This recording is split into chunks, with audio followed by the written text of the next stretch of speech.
This has to be one of the smallest, lightest, most compact drones that I've ever used or held in my hand, and it's really impressive. So this is the HoverAir X1. It's a drone that doesn't come with a controller in the box, so you're probably thinking like, how do you fly it? Well, the drone actually flies itself. So there's a couple buttons on the top. There's a power button, which also is like a takeoff button. And there's also one which cycles between different modes. So there's some pre-built modes. There's like a hover mode, which just hovers in front of you, locks in position. There's one that kind of moves up and away from you. There's also a tracking mode, which follows you around, as well as orbit, which, you know, is in the name, it orbits you. And then bird's eye. So bird's eye is when it kind of flies like a bird, it looks down on you. And there's also a custom mode. So there's an app you can download and you can customize that last mode. I've got it set up to be like a dolly camera. So basically the drone flies away from me but facing me, so backwards. And you can use your smartphone paired with the drone through the app to record audio. So it's like your personal cameraman. It can just fly and follow you around without the hassle or worry of controlling it. And you can record audio, which is pretty awesome. I've not seen any other drones which allow you to voice over using like an app or anything like that. So I think that's a pretty cool feature. It's also got noise isolation. So, you know, it removes the sound of the drone as well as any wind. And it's pretty good. Like the results are definitely usable. So right now I'm using a custom mode called Dolly Track, where the drone basically flies directly in front of you. It's kind of moving side to side right now. It is a little bit windy. But this is how the audio sounds from the app. So it's using my phone microphone and some noise cancellation algorithms to cancel out the noise of the drone, because it is really noisy and directly in front of me right now. So hopefully it sounds good. I have tested it out a couple times before and it did sound really good, but it is windy right now. But it seems to do a really good job. So if I stop, the drone stops. If I move backwards, it follows me. And if I move to side, it kind of just locks position and rotates. Yeah, hopefully it looks good. This is just 2.7K, 30 FPS. But so far, I'm actually really impressed with this drone. It's so easy to just pull out your pocket, take off, do some audio dialogue, and then land it again, literally within like 2 minutes, put it in my pocket, don't need a controller. It's the easiest thing. If you're doing like a YouTube channel, I feel like this is the perfect tool for beginners. Let's talk about the build quality. So this thing is super light, like I mentioned. It weighs in at 125 grams. So 125 grams means it's under the 250 gram limit that most countries have in terms of, you know, whether you need a license or not to fly it. So this is perfect for if you're traveling. You don't have to worry about restrictions or, you know, obtaining a license for everywhere you go. You can just pull it out of your pocket, fly it without any worry or hassle. And it doesn't go like crazy high. You know, the purpose of this drone is to follow you around and capture you in various environments. So it stays fairly close to you. So, you know, the likelihood that you're going to lose it is low.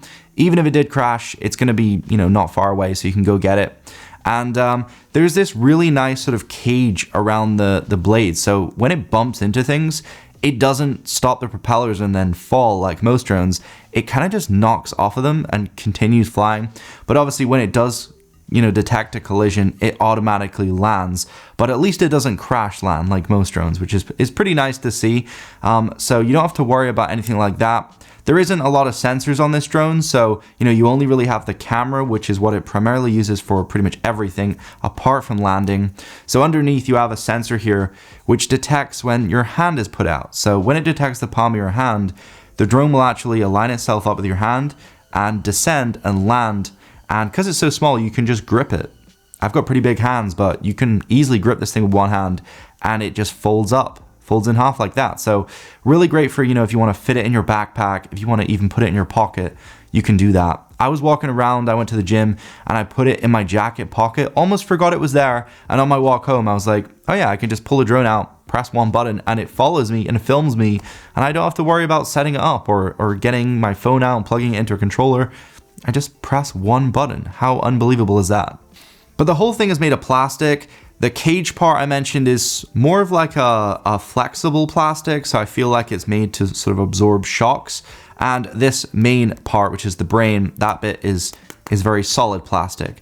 But on the front here, you do have a camera suspended by a 3-axis gimbal, so you're getting very smooth shots, not much shake in them, and it can handle fairly well in windy conditions. I think it can handle up to about 7.9 meters a second, and if the wind gets beyond that, because it's such a light drone, it's likely going to carry the drone away. So yeah, definitely don't bring this out in crazy windy conditions, but it can handle the odd breeze definitely without a problem. The resolution is actually surprisingly quite good.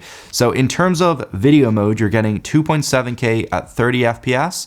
You're also getting 1080p at 60. I'm not really a fan of 60 FPS, but I guess if you did want to slow down the shot in post, you could record in 60 and then just slow it down to 30, so you're able to get like a slow motion shot. But then you also have HDR mode, so that only works at 1080p at 30 FPS. But honestly, dynamic range is good enough when you're just filming in standard mode. Most of the time, I'm just going to film 2.7K at 30. It fits better with my YouTube content.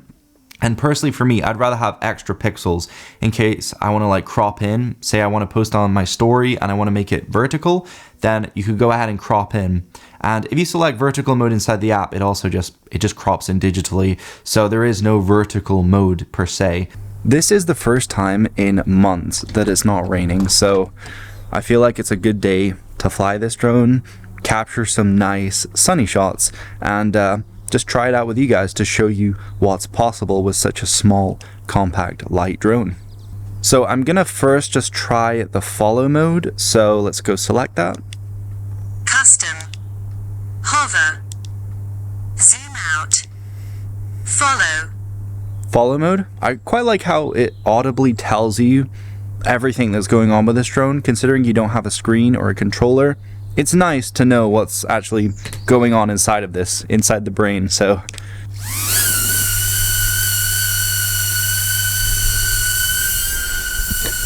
now I'm just gonna walk around and see how well it follows me. I'll obviously cut to the shot from the drone so you can see how it looks, but the quality is pretty decent. It is super bright and sunny out right now.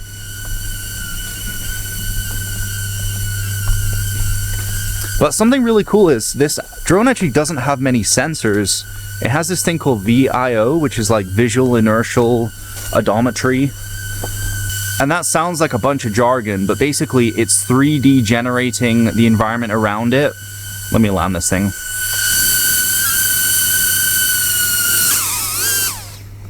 That never gets old. But basically, VIO uses the camera to create a 3D map of the environment around it so that it can go ahead and avoid obstacles. But pretty much 90% of the time, it's relying on the camera for avoiding things.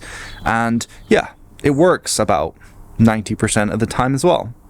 But I would honestly say if you're in an environment where there's lots of things moving around, probably don't fly this. I would recommend you fly it in open spaces and outdoors. Obviously you can fly indoors if you wanted to. It does work pretty good at avoiding, walls and obstacles. And because you have the frame protecting the blades, it's likely not going to damage anything or hurt anyone. So that's a bonus. So right now I'm going to try bird eye, which basically just flies up, looks the camera down, and captures from like a bird's eye perspective. But no, video quality is definitely good. It kind of is comparable to almost like a mid-range smartphone camera. That's kind of how I would say. It's not amazing, it's not bad, but it's kind of in the middle point of, usable but really good considering the form factor and how light it is. So you're getting pretty decent shots for, say, social media. You could even possibly use it in YouTube videos and get away with it. But this thing definitely did exceed my expectations in terms of the video quality and the pictures. So pictures are 12 megapixel, it's like 4,000 by 3,000 pixels, and you're getting fairly wide shots, really usable results, and again, dynamic range is pretty good. I've taken some pictures in direct sunlight, like facing the sun with me standing there, and it doesn't go ahead and crush down all the shadows and overexpose the sky. It actually exposes really well. So I feel like they did a really great job on the camera for this drone, considering what they're working with. In terms of transferring the footage over to your smartphone, they have an app, so I mentioned it before. You can go ahead and download the app, pair it over Wi-Fi Direct. That allows you to transfer all your files from the drone to your smartphone, and it's actually very fast transfer. So you're able to transfer like, 3 or 4 videos in like a minute or two. It's definitely very quick. And In terms of battery life, it's not amazing. You have a 1050 milliamp hour cell, but you're only getting 11 minutes of flight time. So my drone did come with 2 batteries and a dock, so you can charge them up through the dock, or you can charge it up on the drone actually. There's a USB-C port right there. But 11 minutes doesn't sound like a tremendous amount of time, but trust me, the way you're using this drone, it can easily last you throughout the day on 2 batteries. And that's because the time is for flight time, so not when it's just enabled in your pocket. It's only when the propellers are actually spinning that it counts towards that time. And you're only really using this for like a couple minutes, maybe a minute at a time, because the purpose of this drone is you press the button, it takes off, it say orbits you or captures some sort of bird's eye shot, it's max up there for like a couple minutes, and then it comes back and lands again. But this is not the type of drone that you would just fly constantly for the full battery life. You would only use it for a couple minutes at a time. So say you're on like a waterfall, or you're in the park, or whatever you're doing, you're in like a nice scenic location. You just want to capture yourself in that location, so you might want to just fly up, take a family picture or something, fly it back, put it in your pocket, or take a quick video or an orbit of you walking around in some nice place. And then you, again, just put it away. So, you know, the battery life is definitely not too bad, and you could always pick up extra batteries. They just pull out. There is no release button, actually. They just pop out by pulling, and they snap back in. So really easy. You could easily pick up a few of them and bring them with you on a trip, and it would easily last you a couple days. My favorite part of this drone, actually, is the app. So the app is super solid. It connects straight away to this drone. I've not had any connection problems, and you're able to change and tweak all the preset modes on top. So you can change how high the drone goes, or how far away it goes, or the duration of the video, whether it takes pictures. You can change all that stuff, and you can customize it to your liking depending on your scenario. So you could have one mode for tight conditions, one mode for, you know, wide open conditions, and yeah, I think the app is just really good how you can change all that stuff. It's got lots of tutorials inside. You can even choose a manual mode and fly this drone like a normal drone using like a on-screen controller. Obviously, you're limited by range because it's paired over Wi-Fi, but it does a pretty decent job. And overall, I would say, you know, the main selling point is the form factor. It's just how light and small this is, and you can just bring it with you anywhere. You could be a complete beginner, and all you really need to do is press one button and it flies and does everything for you. So that's the type of person I would say this is for. It's kind of like an entry-level drone, and it's perfect for families. You know, if you're on vacation, you're never gonna have your dad out of pictures anymore. You know, like when you go on vacation and like the dad is never in the pictures because they're the ones taking the picture. Well, you don't have that problem with this because it's able to capture the whole family. So yeah. This is definitely super solid.